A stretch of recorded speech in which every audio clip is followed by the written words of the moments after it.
One is our friend Rohan. I don't know if you know Rohan Chakravarthy I know from Rohan. Niners Nation. He's got a pretty interesting article out at Niners Nation right now. Most important newcomers for the 49ers this Who's season. he got number one? Well, he's got Leonard Floyd. Interesting. And that's a good one. I mean, that's a good one. I would say that's a good one. Because Leonard Floyd is, I think, going to make a big impact. Yeah. So he's got the three most important newcomers, and he's got Leonard Floyd. He's got Jordan Elliott. Now, this, I know you and him don't see eye to eye because you're not a big Jordan Elliott guy. We'll find out. He likes Jordan Elliott, and he likes Renardo Green. Love Renardo Green. And those are interesting options there for sure. Yeah. My three would be, I also would go with Leonard Floyd. Okay. I think I would go with Malik Mustafa. Yeah. I think I would go with Ricky Pearsall. Okay. But then I'm going to go just because I'm going to add a fourth because that's me. I order off the menu. You're allowed. And Jordan Elliott, was the Missouri guy on his list. So I have to have a Missouri guy on my list. I'm taking Cody Schrader. Wow. I think Cody Schrader is real. I love what I've seen so far. I think he's going to be fantastic in the preseason. So I'm going to go Leonard Floyd, Malik Mustafa, Ricky Pearsall, and a write-in vote for Cody Schrader. If I say to you, best newcomers for the Niners this offseason, who do you got? We're talking best, or are we talking most important? Either way. I mean, I would most important.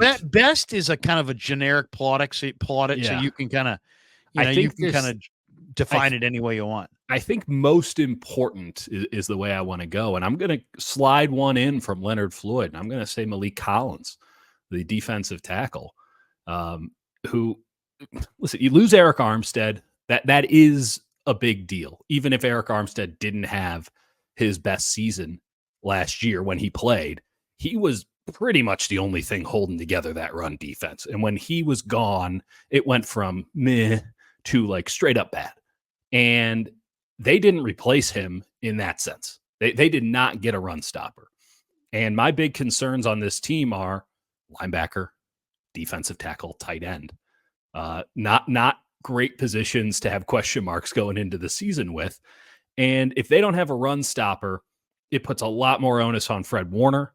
And it's not to say that Fred can't do everything and anything and isn't just unbelievably great at everything that he does, but he's only one man. And defense needs all 11 to be working in unison. And if Fred is just having to clean up everything like Ray Lewis in 2002, or go into that mode to make it happen, that's a real issue for the San Francisco 49ers, who ran into this problem with Detroit, even saw it a little bit with Green Bay. I mean, and certainly Kansas City was able to get yards when they needed to, even if it was Patrick Mahomes running like he was holding something between his butt cheeks for a first down. So I'm going DT. I'm not going Jordan Elliott.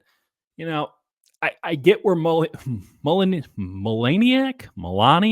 is going with Pooney, but there's two guys ahead of him on the depth chart going into training camp at right guard. And while no one feels great about John Feliciano, and certainly Spencer Burford has not won over many fans for viable reasons. I mean, he had kind of a critical mistake in the Super Bowl. That's two guys he has to jump. And I know that he'll be in the mix and he'll get a fair shot at it. But I do think that the 49ers will err on the side of caution instead of putting in a rookie immediately, probably going with the guys that they know and hoping that Burford, with a little bit more fire under his ass, can take that next step forward. I think Pearsall's got to be on the list. I think Pearsall's going to get a tremendous amount of targets this season. And I'll go with the Nuge because yeah, that's what Kawa. Oh, Peachto. Man, I'm getting slayed on the pronunciations. Kawachipto says Nugent is more important than Pooney, to be honest. LOL. Well, let's just talk the Nuge. I mean, he's the backup center, and Jake Brendel. He looks good. He looked good in practice. I mean, whatever. It's practice. We'll find out. He does look good in practice. He's fiery. Yeah. He lifts guys off their cleats. He gets low. He plays with leverage. He keeps the legs churning. We know he's smart.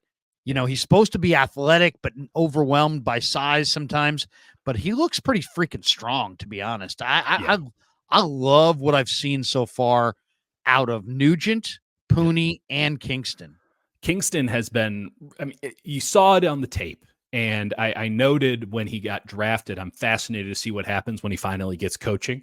And what, that comes off as very flippant and mean towards USC. But I highly recommend, if anyone gets the chance, to watch what USC did on offense last year and explain to me how that is even close to the sport of football. The splits that they were operating on the offensive line in the Pac-12, it was a joke. It was a joke. And Kingston was the only guy that offensive line sucked. Kingston was the only guy who gave good reps. And it got blurred out by the fact that he had just garbage around him and really bad coaching and just illogical things happening. But when you really honed in on what he did at tackle for USC, you see a lot of the traits that the 49ers really value, which is that short side-to-side speed, violent hands, and when he gets you, he gets you. And again, that footwork and that ability to just get from point A to point B, side to side, really fast is impressive stuff. And it showed on the practice field. Again, they're not wearing pads, so you don't want to read too far into it. But you and I have both seen enough football practices without pads. You can tell when someone doesn't have it. And none of these guys that we've talked about have been disqualified. There's one more name. Oh, Isaac Guerendo. Yeah, what do you think of Guerendo? I think that he is perfect. There's a video. I'm sorry to interrupt you. There's a video. There's a video I just watched right before our live stream. Yeah. And it's another guy who sees Guerendo as I see Guerendo, as like a really, really exciting potential upgrade replacement for Kyle Juszczyk. Yeah. This guy sees him as a fullback as well. I really see him as a fullback. Now, he's got a fullback number. He's got fullback size. Yeah. He can catch it. He can block. Mm-hmm. Those are traits that the Niners ask their fullback to be able to do. Eventually, Juice is going to be done.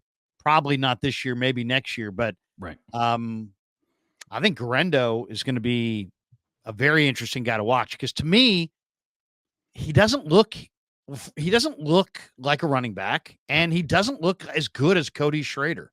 No. And I don't think he's going to be as good as Cody Schrader in the preseason. No. But he's definitely big, strong, fast, athletic, valuable athlete. Mm-hmm. So either they're going to IR him for a year and redshirt him and then give him Juice's job next year, or maybe he has some incredible preseason and he beats out Schrader and gets a roster spot at running back. But to me, he's wearing 49 and he looks like a fullback. I think that they should give him number 31 because when I watch him, I see the second coming of Raheem Mostert. Yeah, a lot of people do.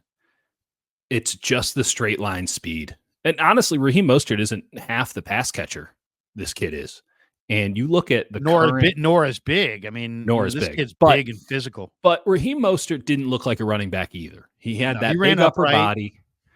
He looked like a sprinter, right? And you go, man, this guy could die at any second. But he was kind of tall, and everything was straight line. He's got no hips on him, and it was just go. It's the same sort of running style. Not as upright, but it is just go. And yeah, God love him. Kyle Shanahan's still got a little bit of that in his playbook. I know that they're mixing and matching with McCaffrey, and here, Cody Schrader's the second coming of Alfred Morris with way more athleticism and all this stuff.